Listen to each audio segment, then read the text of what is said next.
Those happen in every subject, every task. Expanding vocabulary and context skills. Retelling and paraphrasing. Okay, this is something that will help in the listening, is that you get done with the listening, don't just go right into the questions, ask the student specifically. Okay, Elva, what happened in that listening section? Tell me about the first main points. Then you go to Kevin. Okay, so doing that is going to force them to think about what happens in the listening passage instead of just using the prompted questions. And those paraphrasing skills are going to help in any other task.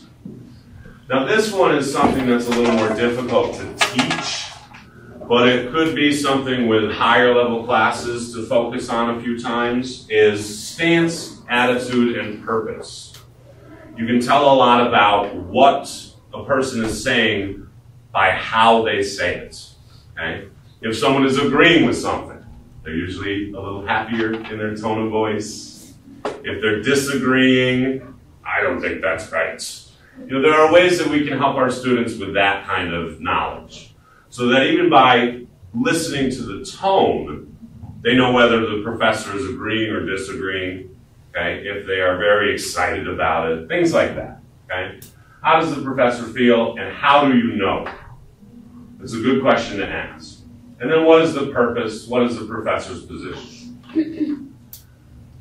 So teaching techniques. Teaching techniques for lower level can include a key point summary chart. And I think a lot of you are already doing this, where you have the title of the story, and then you use the 5 W's.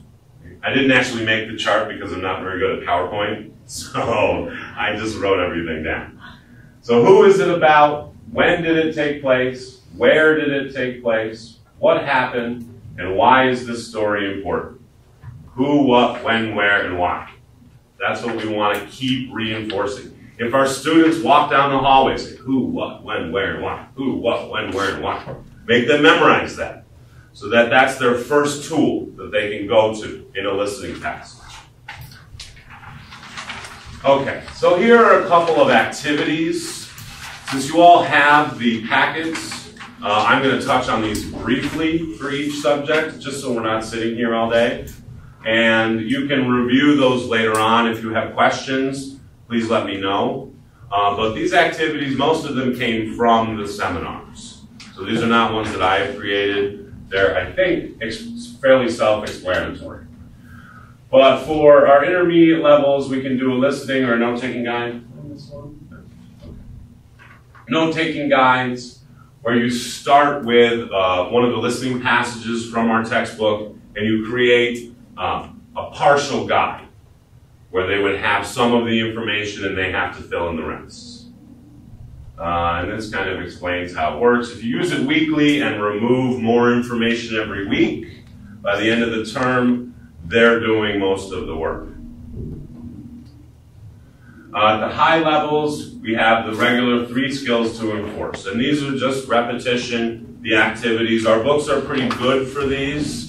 You don't have to modify the materials, but just try and hit at least one of these in every class that you do, and make that a goal of your lesson. Okay, reading. Reading, and then we've got writing, and then we're done. Okay? So 60 to 100 minutes, 3 to 5 questions. Reading is one where time management is sort of taken care of by the actual test. The way that it breaks down is students get 20 minutes to answer the first question. Then they have 40 minutes to answer questions 2 and 3.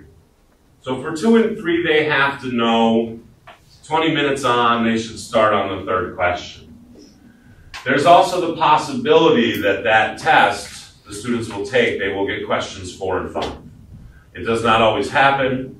They won't know until they start the test, the reading section. And if they do get those 2 extra questions, they have an additional 40 minutes to work on those. So it could be 100 minutes, which is a long time. Okay, reading question types. I'll go through this very quickly, but you can reference this on your own to see what you can touch on in classes. This is the breakdown, statistically, of what the TOEFL, the ETS questions are. So every test is going to have 3 to 6 questions that relate specifically to factual information. Every test is going to have 3 to 5 questions for vocabulary in context. They're going to have questions of reading to learn, which is a newer skill that they've just recently added. So take a look at these and see which ones you think your students will need help with, because they're going to be on the test. This is the breakthrough. Okay. The biggest challenge for students in the reading section is the academic reading level of the passages. This is a difficult one for us. Like I said before, their age range makes it a more difficult challenge. But there are a few ideas on how students can improve. The biggest one, I think, is to encourage students to discuss and think about related subjects from school courses. Now, a lot of our students come to English class and they forget about everything else that they learn in school. They learn it in Korean. They learn science in Korean. They learn history in Korean. They learn math in Korean, okay? Music, art. One of the things that we can encourage them to do is to think about those subjects with any words that they know in English, because that's going to give them the knowledge to answer a lot of these questions. They know more than they think. And when they complain, this is too hard, I always ask my students, well, what do you know about astronomy? And then they end up talking for 5-10 minutes about the things that they know. But the skill of changing their science class that they do in school to their English Academy or to the TOEFL test is not strong, and we can help them strengthen that skill. And that's just relating their knowledge to English and repeating it. When we have a difficult academic subject, ask them first what they know about it, and then keep repeating those types of activities every time that you have the opportunity. Time management is always important. Everyone has our timers. I try to put it on the students' desks when they're answering questions, encourage them to think about the length of their responses. And then performing as much time work in class as possible. Okay. Teaching techniques. This is long, but I think we can wrap it up fairly quickly. Paraphrasing and summarizing every passage, okay? This is a good one to use in the reading section instead of just going into the questions when they're done. Explain this in your own words.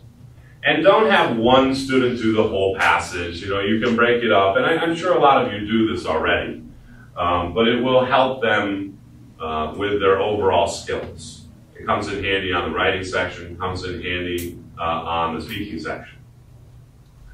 Using graphic organizers, charts and mind maps, idea trees, any of that kind of stuff to assist in deconstructing a text. Okay? Main ideas, details, drawing pictures. A lot of students that will help them. If they're having trouble just writing things or remembering things, drawing a picture can help a lot of our students. Timed and speed reading practice. This is also combined with summary and paraphrase. Just say, okay, you have 1 minute to read this activity, and then tell me what it's about. And then you ask, random students to answer the questions. Integrating skills. So including speaking in the reading section as much as you possibly can. Have the students read the passage out loud. Have the students read the instructions. Have the students read the questions. If we're speaking too much in our classes, the students are not. So what I try to do is, even my writing classes, the students read the samples, the students read the questions, they read the directions. They hate it, but they are speaking, they are building their skills in my writing class. And then this last one is a skill, kind of a higher level thinking skill, encouraging students to use their lower level skills to deal with higher level concepts. What that means is, instead of having a big, huge reading passage that the students get very confused by, is to have them slow down, take a breath and start sentence by sentence, idea by idea. And some of the skills that they learned when they were younger will come in handy here. A lot of students get frustrated quickly if the topic is too difficult. But, and I did this with my Note You On class a few weeks ago, we had a passage that none of them felt confident understanding. And we went through and we broke it down based on what they knew. It was about music and language. And by the end of the breakdown, they all understood it. And they did it on their own. Okay? All right.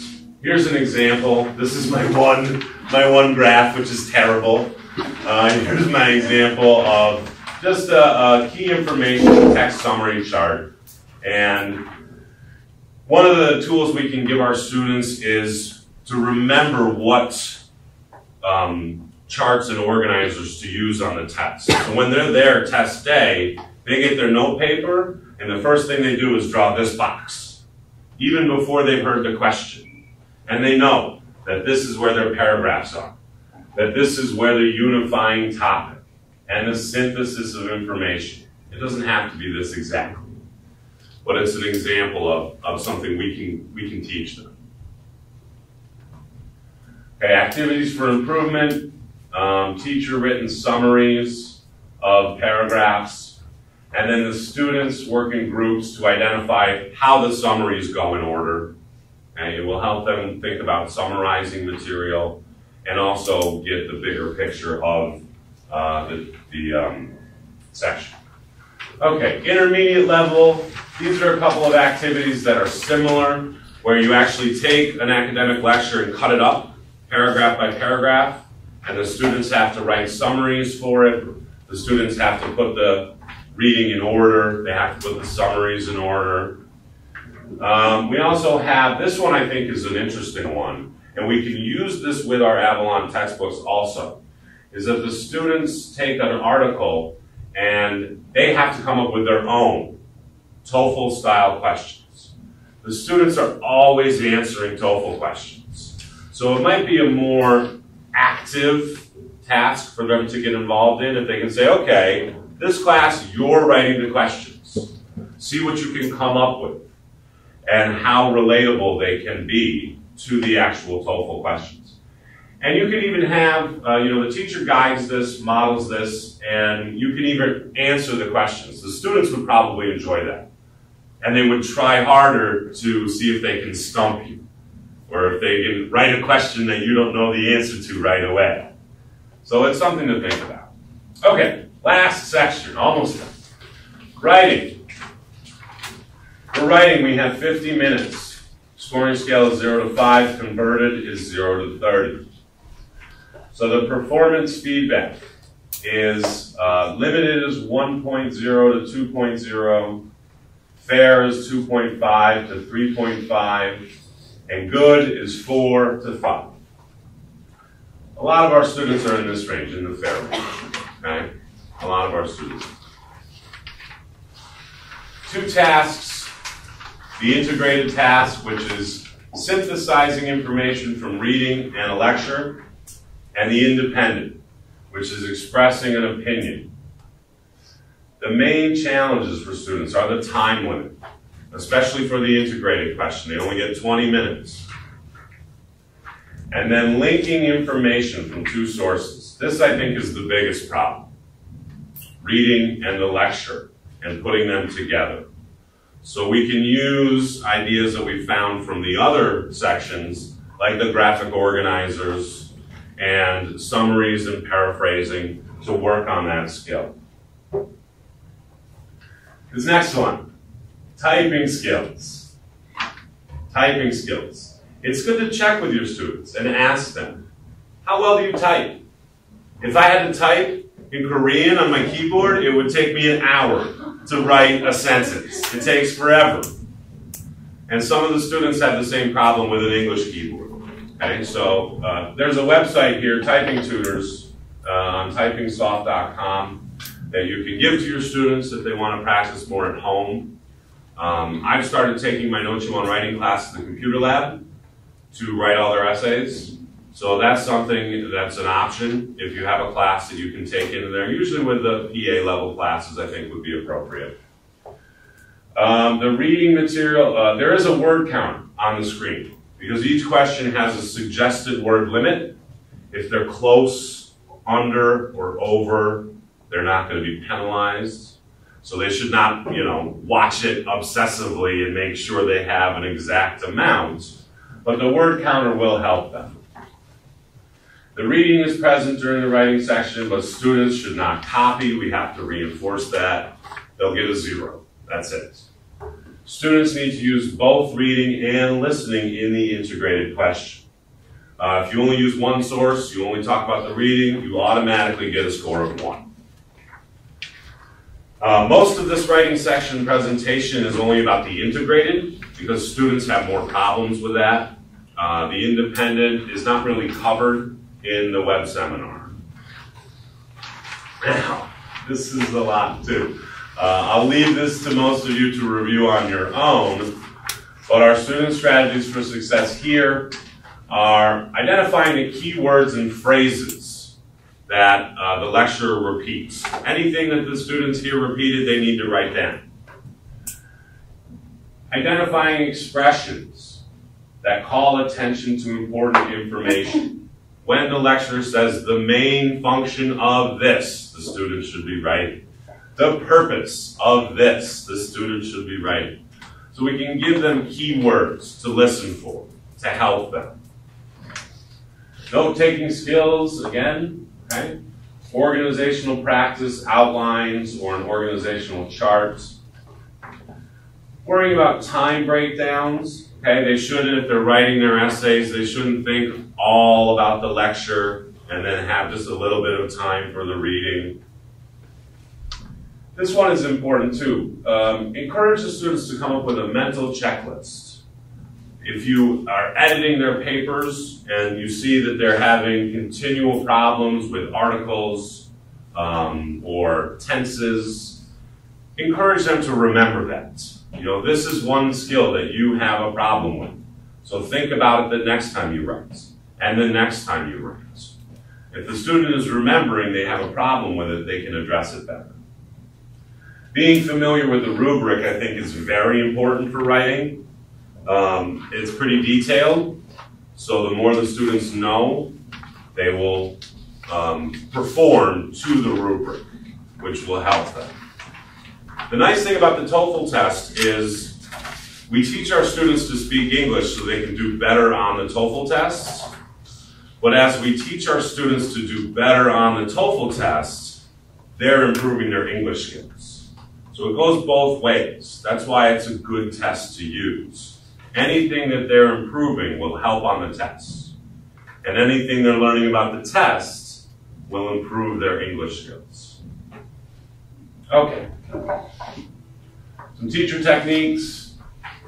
Focusing and identifying common repetitive grammar and expression errors. Like I just said, a mental checklist for each student. More summarizing and paraphrasing, and more note-taking instruction. Every class should have each of these, if possible. And then graphic organizers. Okay? These activities, I'll leave also for you to review.